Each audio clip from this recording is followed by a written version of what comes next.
Insiders? Brian Reese here, the VA Claims Insider, coming at you live from Austin, Texas. Please somebody jump on it and let me know that you can hear me okay. I'm trying out these new AirPod earbuds. So hopefully you have sound. Please let me know. Somebody give me a thumbs up and say, yep, we can hear you. Coming at you today, guys, because I want to break down the top 10 most common VA disability claims. Okay, I'm going to explain them step by step. I'm going to talk about their ratings, okay, where veterans are commonly rated, and we're going to have a little fun today too, right? I'm going to answer some questions at the end. Thanks, Doug. Folks jumping in saying, yep, I got you. I can hear you loud and clear.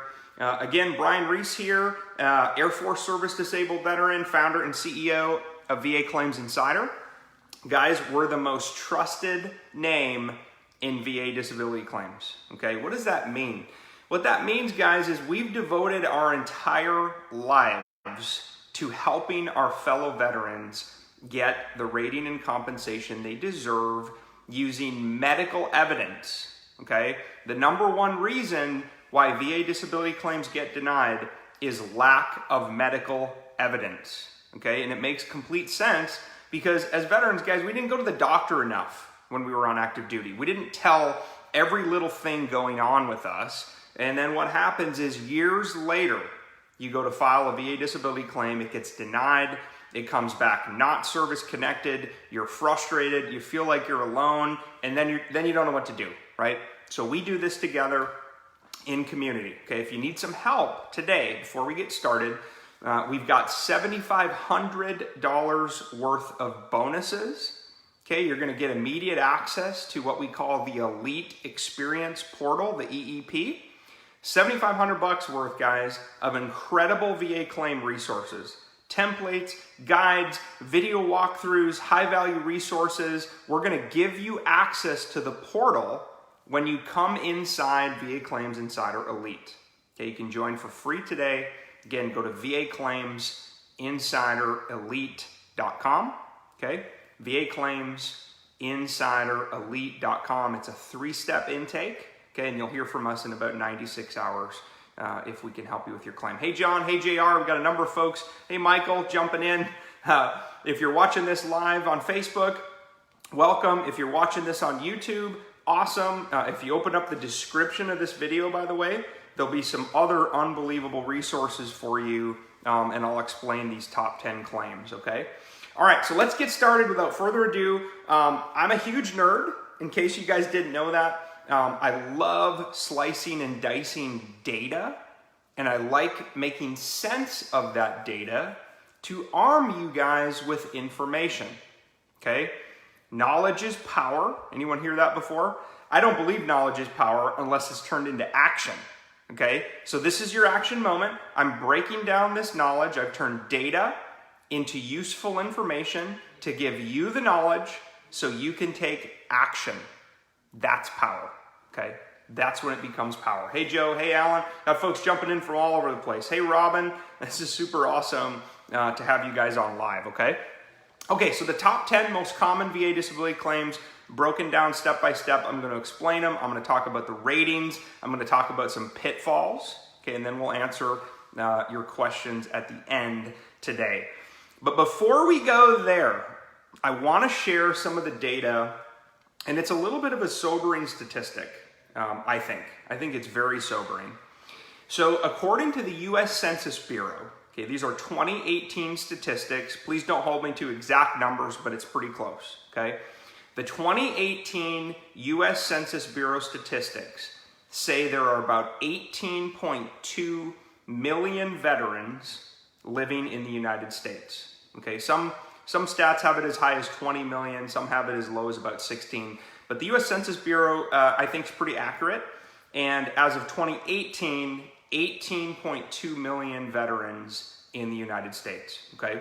Hey, Carrie, stepping in from Italy. That's awesome. The fact that folks are here from overseas, I think that's pretty rad. Sorry about that. I don't know what happened to my phone. It just jumped away. Okay, so 18.2 million veterans. When I dug in to the 2018 VBA, the Veterans Benefits Administration's report to Congress on disability compensation, okay? 4.7 million veterans are receiving some type of disability compensation, okay? That means you're rated at 10% or higher. Now, the number did not include folks who have a 0% rating, meaning they're not compensated, but it does include folks who have 2 0% ratings, because if you have that, then you'll get paid at 10%, okay? So 4.7 million veterans have a 10% VA disability rating or higher, okay? Out of 18.2 million veterans in the United States. I don't know about you guys, but that's a shocking number to me that it's that low, okay? That means that 26% of the veterans living in the United States have a 10% rating or higher. 26%. That means that our battle buddies, our brothers and sisters, regardless of the era, okay, Korea, Vietnam, Reagan era, the Cold War era, Desert Storm, Desert Shield in the 90s, coming on then to OIF, OEF, okay, anyone who was fighting the global war on terrorism.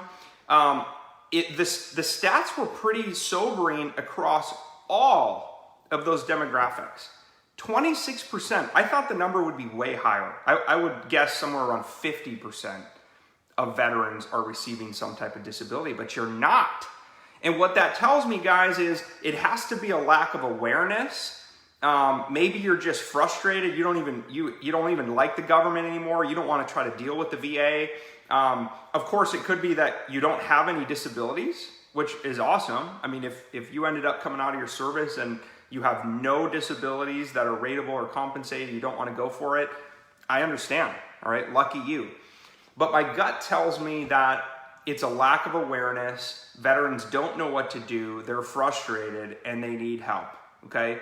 So I'm asking you guys, again, to watch this video, to ask your fellow brothers and sisters who are veterans if they have disability compensation, and if not, to put a claim in, guys. 26% are rated at 10%, okay? So reverse it. What's 100 minus 26? That means that 74% of veterans living in the United States have nothing. They receive no disability compensation from the Department of Veterans Affairs. Again, I think that's a shocking statistic, okay? So I need your help in getting the message out that veterans are eligible to apply for VA disability benefits through the Department of Veterans Affairs. There's tax-free compensation, there's medical care, there's benefits for dependents, there's tax breaks, all kinds of stuff, guys, okay? So you'd be crazy not to put a claim in if you believe you have one or more disabilities today that resulted from your service, okay? So I wanted to get that out there, okay? Sobering statistics. All right, so let's get back to the top 10 most common VA disability claims. Number one, okay, let's start with number one, tinnitus or tinnitus, okay, which is the ringing in the ear syndrome is what we call it. It's a hissing, it's a buzzing, it's a noise that only you can hear, okay? The most common type for U.S. military veterans is what's called subjective tinnitus. There's no test for it, you can't measure it, you either have it or you don't. I have tinnitus. For me, it's more of a whizzing. It's sort of a sound, which only I can hear, right? There's been situations where I've asked my fiance or my children, hey, do you hear that? Do you hear that noise? What is that noise, right? Well, there is no noise. They can't hear it. Only I can hear it, okay? Tons of veterans, guys, have tinnitus, or tinnitus is what it's referred to medically. Very, very easy to claim, very easy to prove. You really only need a statement in support of a claim that you write, and then some evidence that you were exposed to loud noises while you were on active duty. Flight lines, maybe you were on a Navy ship, maybe you deployed, maybe you were on a gun range, you didn't wear proper hearing protection. Okay, make sure you explain that stuff in your personal statement. Okay, but tinnitus claims, very, very easy to win, and it's only rated at one thing. There is no bilateral factor. Tinnitus is rated at 10% or nothing at all. Okay, there's nothing higher, there's nothing lower. Okay, so that's number one. It's also the number one easiest VA claim to win, tinnitus or tinnitus. Okay, if you don't have that rated yet, I highly recommend you put in for it. Okay, number two, hearing loss. Okay, this is interesting. The auditory system, the ears, are the top 2 of 10 most commonly claimed VA disability. Now, hearing loss claims are interesting. In our experience, disability claims for hearing loss are very difficult to win. They're very difficult to service connect, and they're very difficult to get rated above 0%. Okay? And the reason being is a lot of veterans were exposed to loud noises on active duty, but it's sometimes been years since you left the service. And of course, we know medically, guys, that as we age, our hearing tends to go, okay, at various decibels and frequencies. So it is very difficult to get your hearing loss service connected, okay, although it's not impossible. And if you're lucky enough, though, to get your hearing loss service connected, it's difficult to get it rated above 0%. And the reason being, guys, is because the symptoms, okay, the hearing loss you have to have, which is tested and measured by something called the audiogram, okay? An audiologist will administer that to you, and they're going to measure all kinds of factors. The level of loss required is very significant to even garner a rating above 0%. Okay, so very rarely do we see folks with hearing loss rated above 0% if you're lucky enough to get it service connected. I've seen it as high as 50%. The individual that had a 50% rating for hearing loss was basically deaf in both ears. Okay, that's how serious the hearing loss has to be. Okay, so that's number two. Again, tinnitus, which is the number 1 most common, and hearing loss, which is the number 2 most common, are completely different claims. Okay, completely different claims, and they're not related. You can apply for both. Okay, all right. Number 3, we start diving into the mental health conditions. Post-traumatic stress disorder. Okay, PTSD is the number 3 of 10 most commonly claimed VA disability claim. Now, guys, PTSD claims and all mental health claims, they're all rated under the same exact scale. They can be rated from 0% all the way up to 100%. Okay, at 0%, you have no symptoms. Okay, you might have a diagnosis, but you don't even need medication, and you have no symptoms that affect your level of occupational and social impairment. That's what the 0% rating is for post-traumatic stress disorder. Versus the 100% level at the other extreme, you're talking unbelievably severe and significant symptoms, okay? Under the law, ECFR Title 38, Part 4, the Schedule for Rating Disabilities, it actually says total occupational and social impairment, okay? Gross delusional thoughts, inappropriate behavior, spatial disorientation, inability to care for oneself, neglect of basic hygiene, okay? So the 100%, the symptoms at the 100% level are very severe, okay? We don't see it often, but we do see it.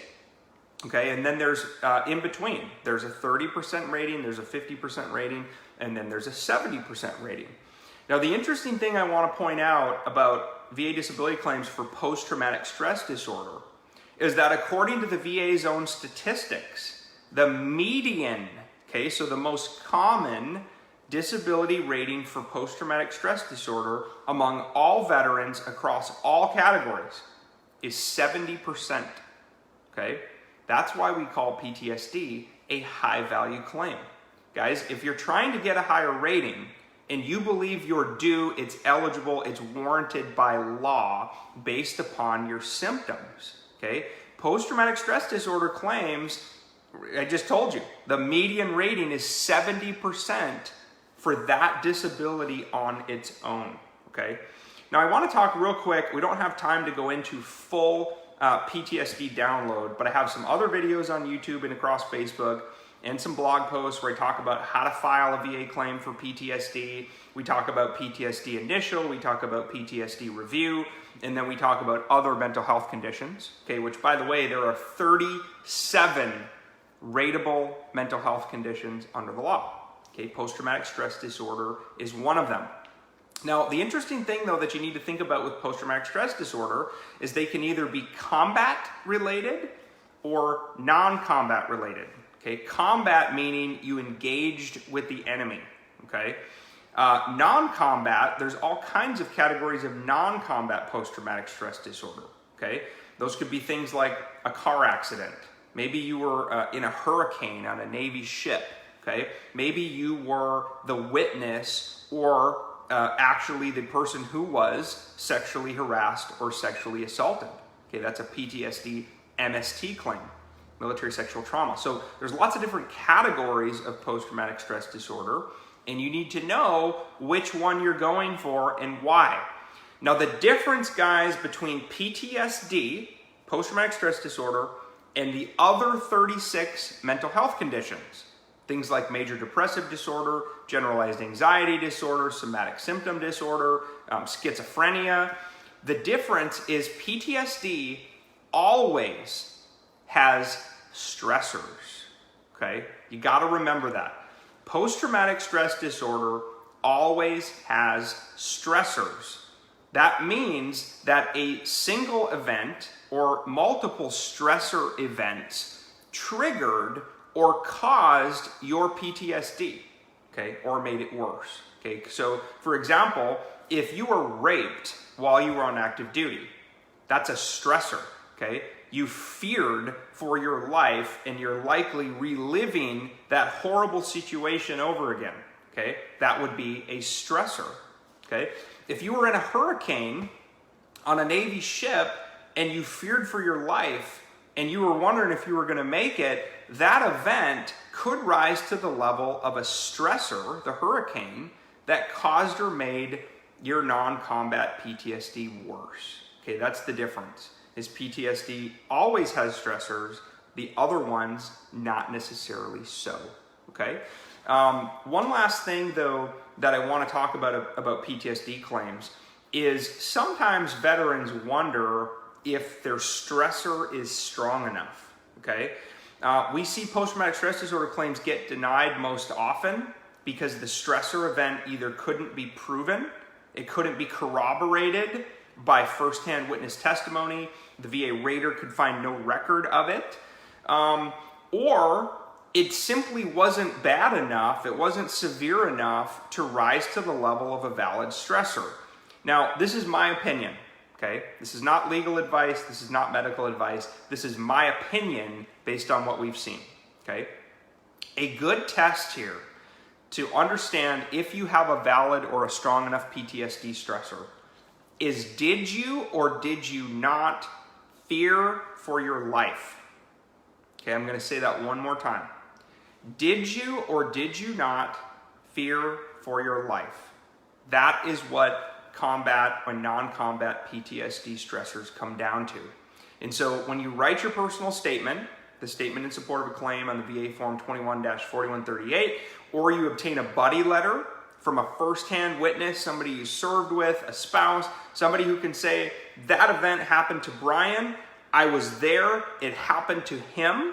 Okay, they're corroborating a non-combat PTSD stressor. They need to say that it happened to you.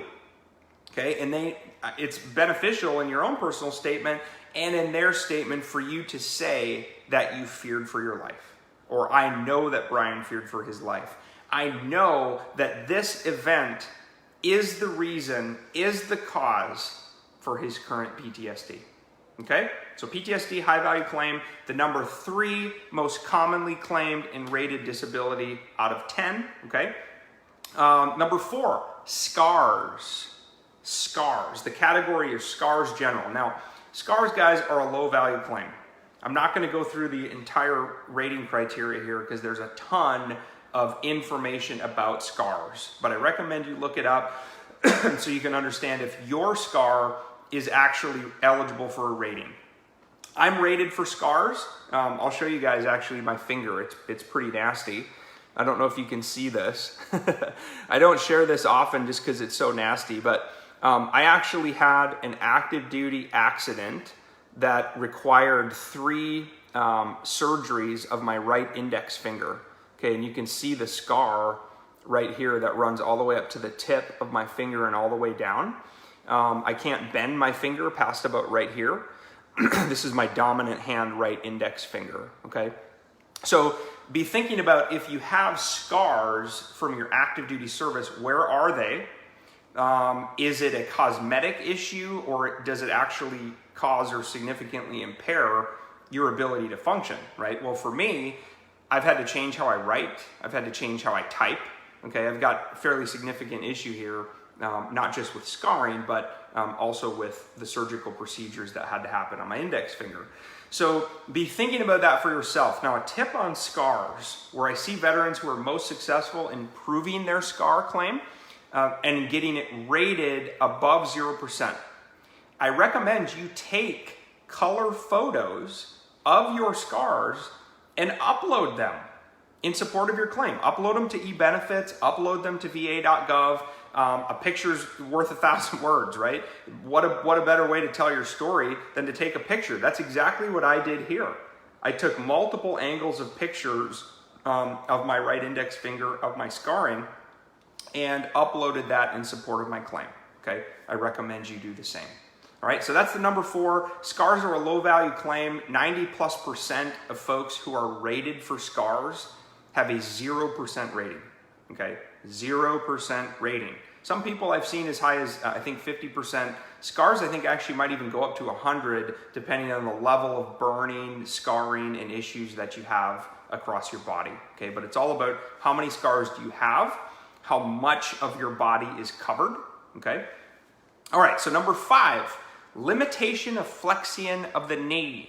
That's a fancy way of saying limitation of range of motion of one or both knees. Okay, again, very common in US military veterans to have issues with your knees.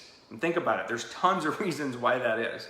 Fitness, combat deployments, the heavy packs we used to carry, there's lots of reasons why you may have issues with your knees now.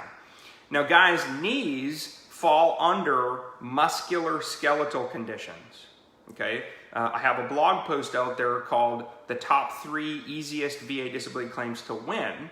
And musculoskeletal conditions, I rated at number 2, okay?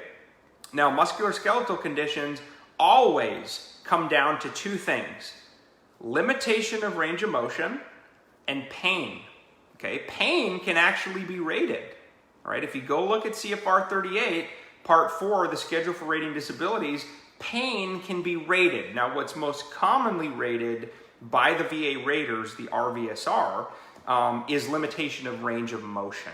Okay, so that limitation of flexion. A tip here, the compensation and pension exam is absolutely crucial in determining your final rating for musculoskeletal conditions.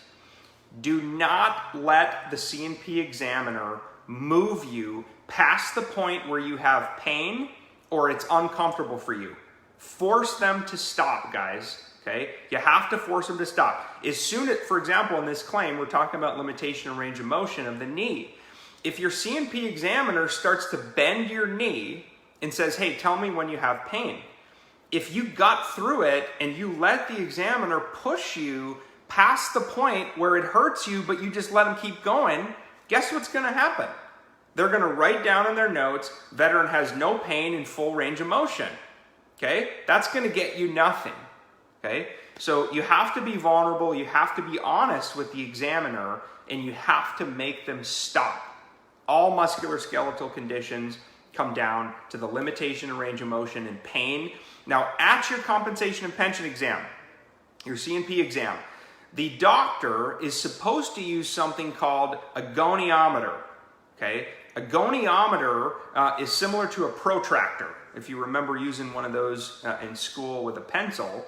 And the goniometer is supposed to measure the limitation of range of motion using angles, okay? Now, take special note, if you filed for a musculoskeletal condition and your C&P examiner didn't do anything, they didn't use a goniometer and they didn't measure, I highly recommend you document that, okay? Because if you need to challenge the validity of your C&P exam, you need that information, okay?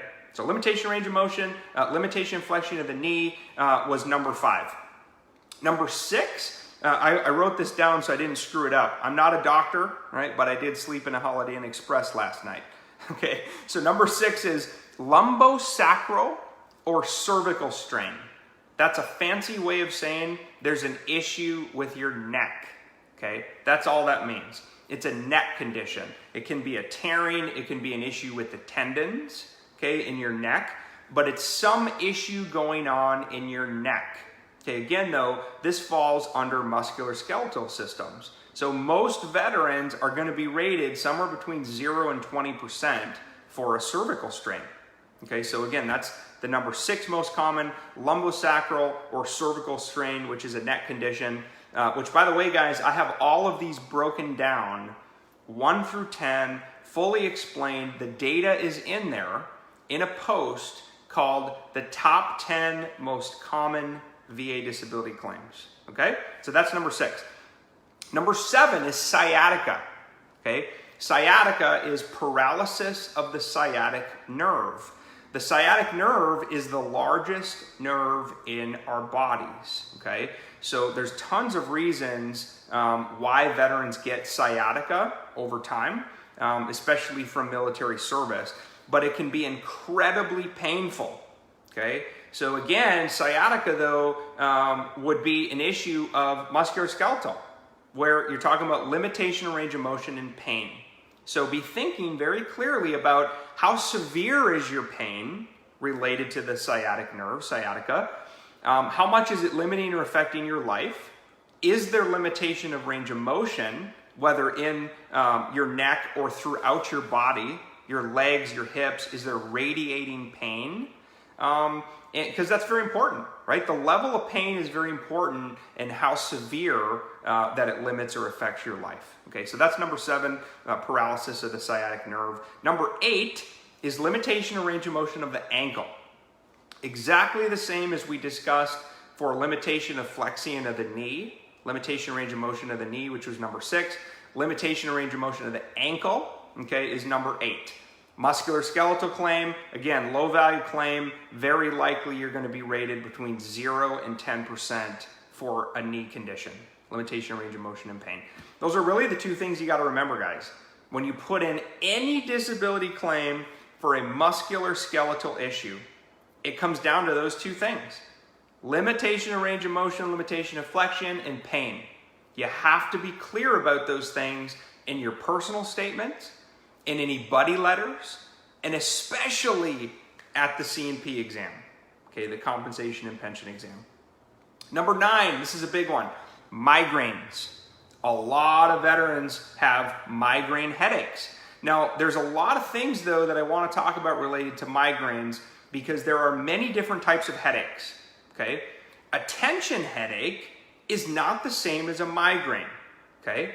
A migraine headache is typically a headache that affects you on one side of the head. Sometimes it's both, but to rise to the level of a migraine, ECFR Title 38 Part 4 of the Schedule for Rating Disabilities, it uses a word that says and called prostrating. That's a fancy term for do you have to lie down, okay? Are your migraine headaches so severe that you have to lay down? That is what prostrating means, guys. So when you're writing your statement in support of a claim, you're obtaining a buddy letter, you're explaining to your primary care doctor at the VA, when you're talking about how severe your headaches are, do not forget to talk about how severe they are in terms of do you have to lay down? You know, hey doc, sometimes my migraine headaches are so severe, they cause me so much pain that I have to lie down in a dark room for hours on end, okay? Be thinking about that. The other thing is you need to think about, are your migraine headaches so severe that you have to lay down, and are the migraines actually limiting or affecting your work, okay?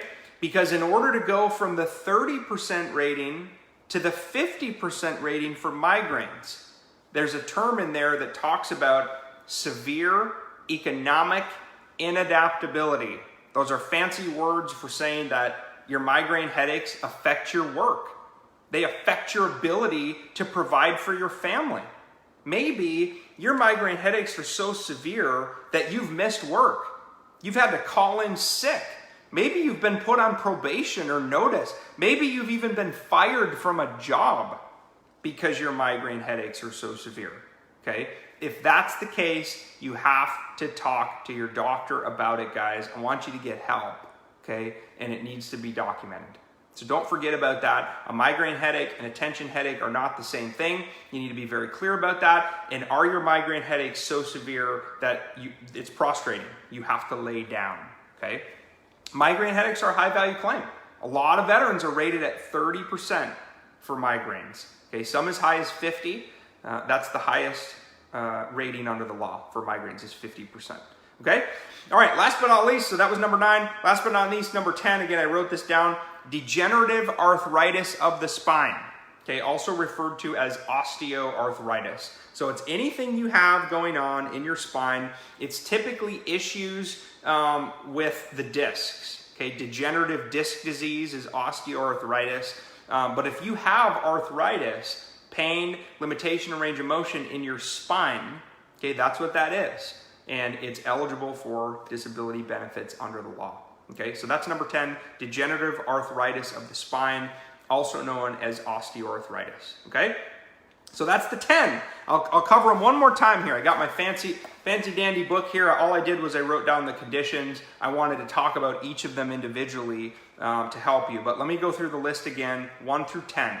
Okay, these are the top 10 most commonly claimed and awarded VA disability claims under the law. Number 1 is tinnitus or tinnitus.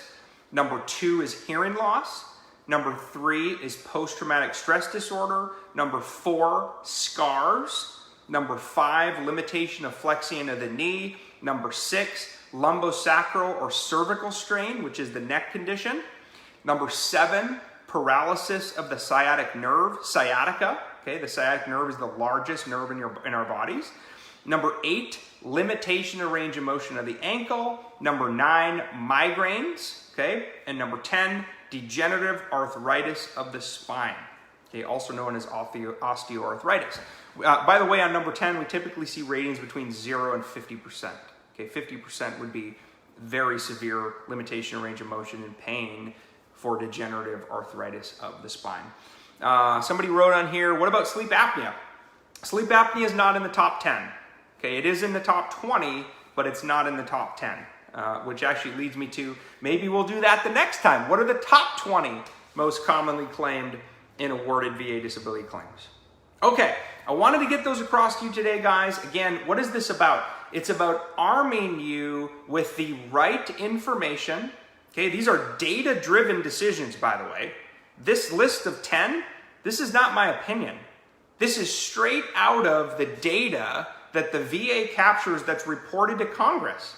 It's in the Veteran Benefits Administration report to Congress. So those are not my opinion. That's based on factual data of the top 10 most commonly claimed disabilities under the law. Okay, and again, we'll do the top 20 as well. I think that's a great idea. Difference between high value and low value. What does that mean? It's a made up term.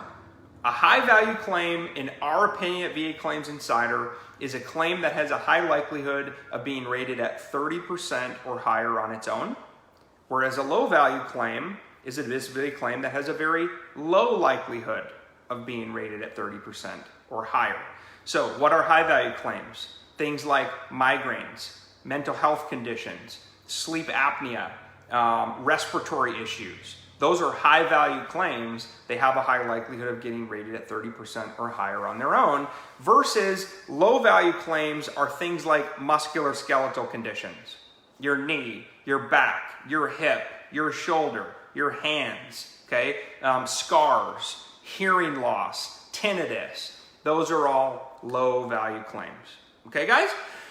All right, I've talked a lot here. I'm gonna have a couple sips of coffee as well. What do you want to ask me?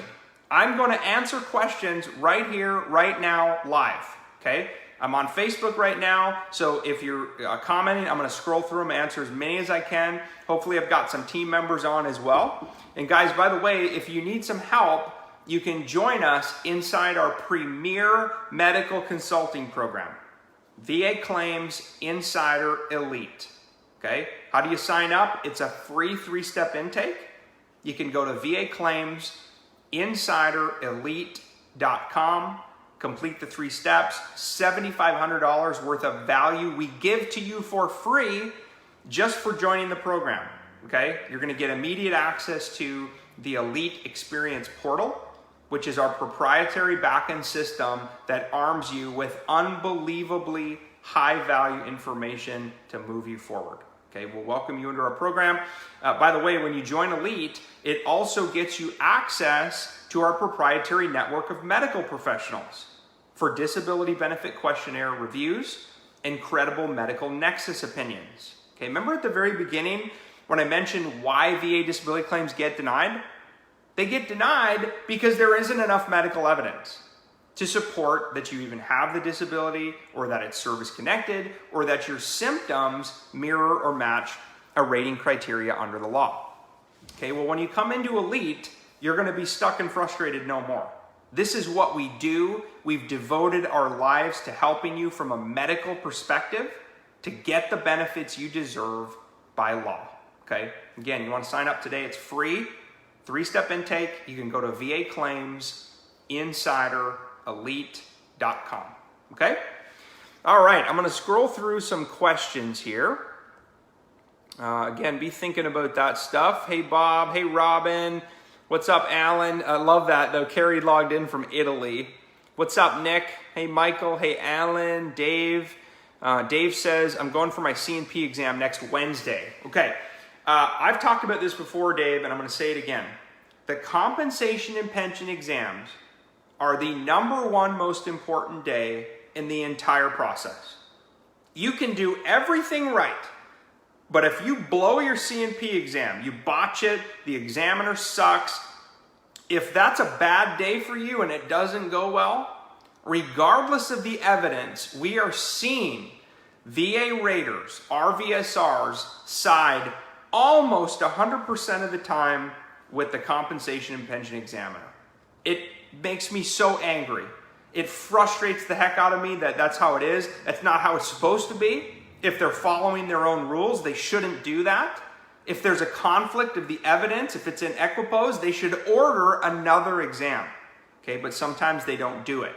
So you gotta prepare, guys, for your compensation and pension exams. I got a video on YouTube called Top 5 Compensation and Pension Exam Tips. I highly recommend you watch it, okay? What's up, Ernie? Hey, Phil. What's up, Carrie? What's up, Rut? Carrie wrote, does the VA concede the stressor for certain medals and awards, aka combat action badge? So that's an interesting question, okay? I'm not aware of a legal standard that automatically concedes the stressor. Now, what I've seen, Carrie, is if you've got a combat action badge and you can prove from a DD-214, you've got other medals and citations that talk about how you were directly engaged in fire with the enemy, that's enough. Okay, so it would concede the stressor. Is there something that says specifically that, hey, you have a combat action badge, so you automatically have PTSD? No, okay? But by the way, that brings up another great point. The medals and awards and citations that you have are very important. Upload those, upload the copies to eBenefits or va.gov to support your claim, especially if you're going for combat, okay?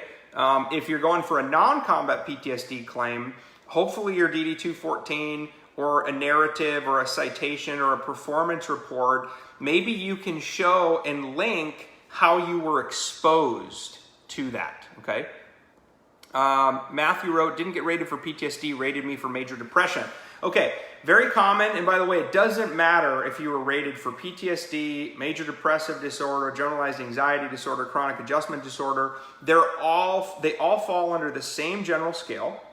And sometimes it usually comes down to, is your stressor strong enough? And did the VA rater or the C&P examiner see something else? Okay, maybe they picked something else out of your medical record. Bottom line, though, is you're not going to get rated for more than one mental health claim. You're going to get rated one time for one of them. So it really doesn't matter. whether you got rated for PTSD, MDD, or generalized anxiety disorder, okay? What's up, Lupe? Hey, Wanda, can you list these as a regular post? Of course I can. I think I mentioned it, but there's actually a blog post. If you go to vaclaimsinsider.com, scroll to the bottom of the page, click blog, there's a post called Top 10 Most Common VA Disability Claims, right? It's broken down into these exact 10. What's up, Joel? Hey, Bruce. Hey, Jim. What's up, Angel? My first video I've caught live. New Elite member. Awesome. Welcome, brother. By the way, veterans helping veterans get the VA disability rating and compensation you deserve. We do this in community, okay? In community, you're going to get access to the VA Claims Insider Mastermind, which we share and talk about all the time on Facebook, okay? So again, you guys need some help. It's a free 3-step intake. Go to vaclaimsinsiderelite.com. What's up, Craig? Hey, Glenn. Glenn wrote, great info. Thanks, man.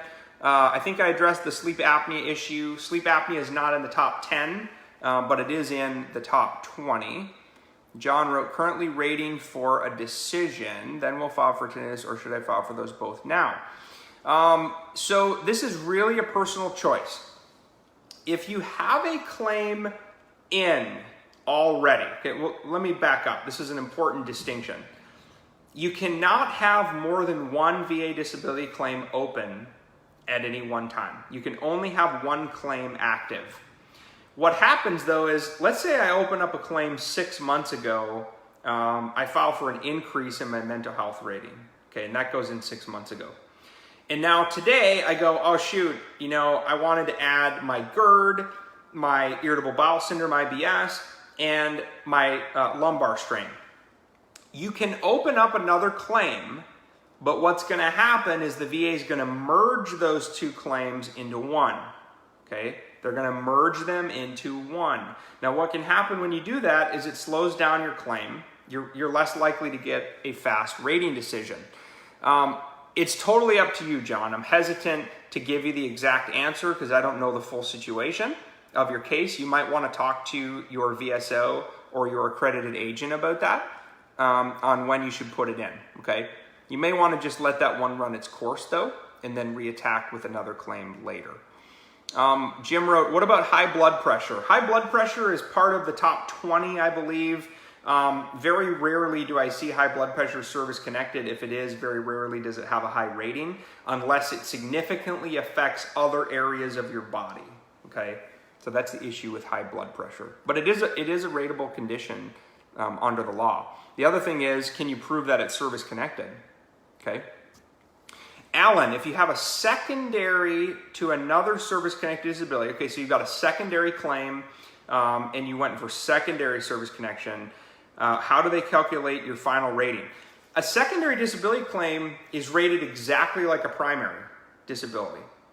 So for example, sometimes I've seen somebody might have a primary disability for cervical strain, the neck condition at 0%, and they file migraines secondary to the neck condition, and the migraines come back rated at 50%, okay?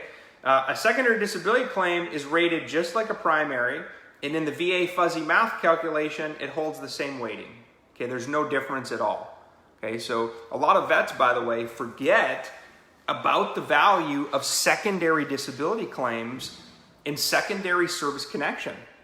Very, very important, very important. Don't forget about secondary claims. A lot of people do.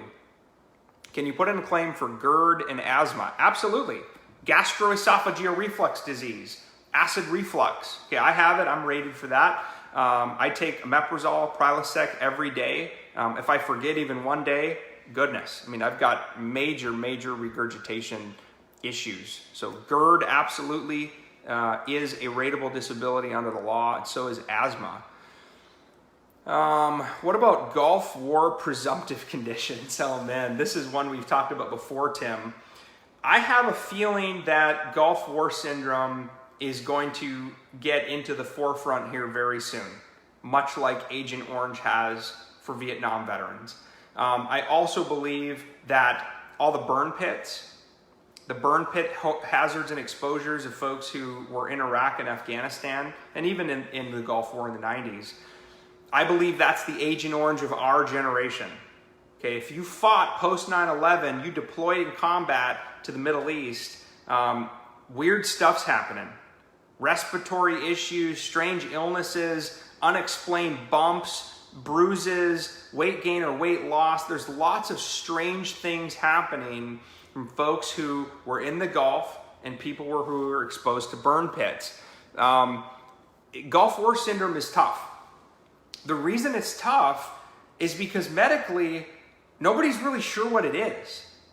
We can't really put our finger on, yeah, this is what Gulf War syndrome is, and this is what it does, and this is what it causes, and this is how it affects veterans. We don't know. It's sort of this unexplained issue that requires more research. Okay, that's about all I can add on it right now. We just don't know. We just don't know. But by the way, we do claims. We can help you, our medical team, our team of MDs and PACs, certified PAs, physician's assistants, can help with DBQs and nexus letters for Gulf War syndrome. Okay, if you believe that you have a condition or a disability that is the result, okay, of a syndrome of being exposed in the Gulf. Nelson, I have 50% PTSD. You said 70 is in the middle. I was wondering if combat is affecting me now with work and not sleeping.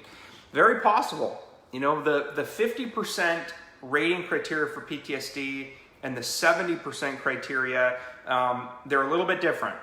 The 70% level talks about occupational and social impairment with deficiencies in most areas: work, life, social functioning. Okay, impairment of long-term and short-term memory, panic attacks, more than once a week, near continuous panic is at the 70% level.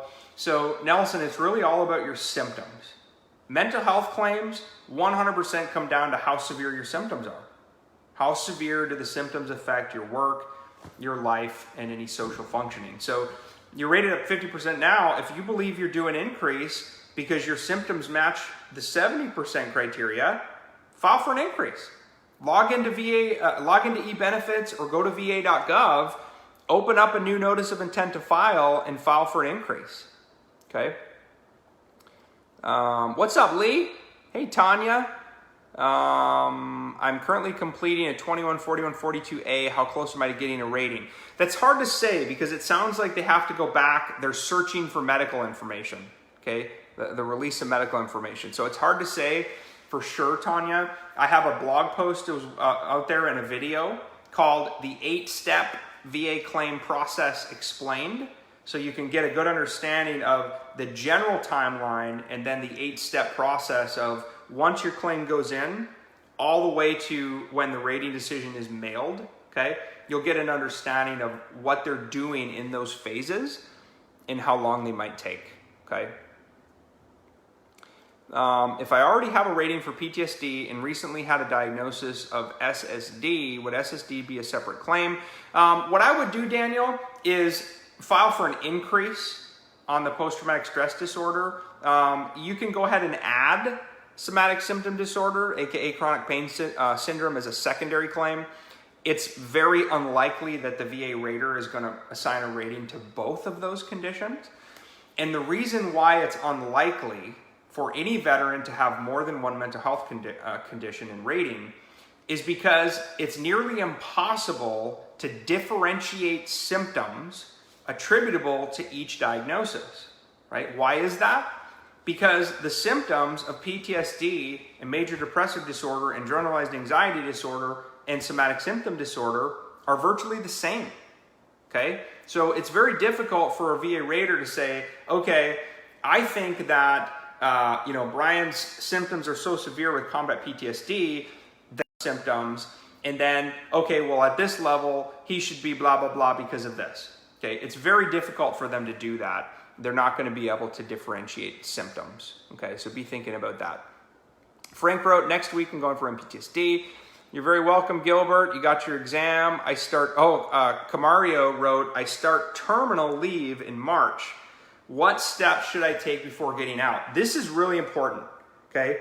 If you are a current active duty service member, the best advice I can give you is get your butt to the doctor as soon as you can. Camario, make an appointment with your primary care doctor as soon as we're done here today. Go tell that doctor everything going on with you. Nothing is too small. The little bit of pain you have, tell them about it. Get it documented, okay? And then your final physical is also very, very important. Okay, your final physical, which you should have prior to leaving active duty, is your last chance to get documented all of the conditions that you're leaving active duty service with, okay? That's the best advice I can give you. I'm currently serving. I've not been able to work. I don't know. This is a long one. Okay. Oh my gosh. So let me go ahead and read this, Jennifer. You got a lot going on. I have a current combined rating of 70%, 50% migraines, 30% for MDD, major depressive disorder and anxiety. I have not been able to work since 2005. Oh my gosh. I suffer terribly every single day. I have tons of proof. I'm so sick. I'm unable to even begin the process of TDIU. I don't even know where to begin. I've lost my home. Oh my gosh. Wow, you have a lot going on, Jennifer. The best advice I can give you is try to find it within yourself to go find an accredited agent or a VSO and have them help you put in a disability compensation claim for either TDIU, okay, so individual unemployability, since your disabilities are so severe that you can't work. The other thing you can do is file for an increase. I mean, based on what I'm reading here, you've got some significant work-life stuff going on that, you know, you should be getting paid at the 100% level. Okay, that's the best advice I could give you. The other thing is, you're not alone, Jennifer. You're not alone. So many veterans are in very similar situations as you are. Please keep fighting. Your life means something. Don't give up. Okay? There are tons of folks here to help, including me and including our community. Okay? That's what we do. So where to begin? I think you should make an appointment with an accredited agent or VSO and file for an increase and consider adding an individual unemployability claim at the same time. Okay? What's up, Normalita from San Diego? Hey, Dean. If you want to file for an SMC, is it the same process as most other claims? Yes, it is. The funny thing about special monthly compensation is you don't really apply for it, Dean. The VA will automatically add it if you're eligible or if you qualify. You certainly can open up a claim and put in there that you're filing for SMC, just to put them on notice if you think they screwed up. What's up, Corey? Hey, Frank. What's up, Wanda?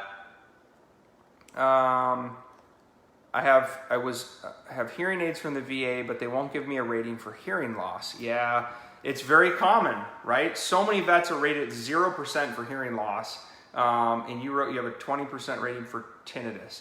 So I'm not quite sure. That might be a mistake. You can't have more than a 10% rating for tinnitus. Didn't hear anything about lumbar spine. So lumbar strain is in the top 20, but not in the top 10. So yes, lumbago, DDD, that can be approved, absolutely, on a musculoskeletal condition. What's going on, Lee Dog? Man, so you've got some major mental health stuff going on.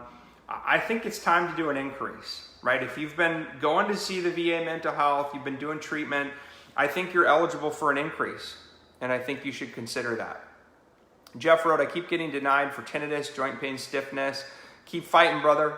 Don't quit. Again, it's all about medical evidence. You probably need more medical evidence. Okay, which, by the way, again, guys, if you're hearing my voice right now, you're stuck, you're frustrated, you're underrated, you're somewhere between 0 and 90%, your claims keep getting denied, you need more medical evidence. That's what we do. Okay, if you need more medical evidence, guys, to support your VA disability claim, get inside VA Claims Insider Elite. That's our premier medical consulting program. You can go to VAClaimsinsiderelite.com. What's up, Scott? Hey, Corey. Hey, Tanya. This is so awesome. What's up, big man Ron? I love it. Got some team members on. Keith, what's going on? Hey, Brian. Great info, Brian. Keep up the fight for us. Always, man. Always. I'll never stop. I'll never stop fighting for you guys. This is what we do. When I wake up in the morning, guys, I think about you. I do. I think about, all right, this is my calling. This is what I'm supposed to be doing with my life. I'm living in it. Now, am I doing everything I possibly can to impact veterans' lives in a meaningful and positive way? That's what I think about every single day. Okay? And that's what our team members believe. That's what this is all about, guys. Giving veterans hope, inspiring you to take action, helping you understand it's okay to not be okay. It's okay to say, you know what? I need help. Please go get help. Your life matters. It means something. And guys, we need you. We need you with us. We need you in this community. We need you helping and serving other veterans, which is exactly what we do. It's our why. We believe veterans are underrated. Okay? We believe you're underrated and you're stuck and you're frustrated and you don't know what to do. That's where we come in. That is where VA Claims Insider comes in.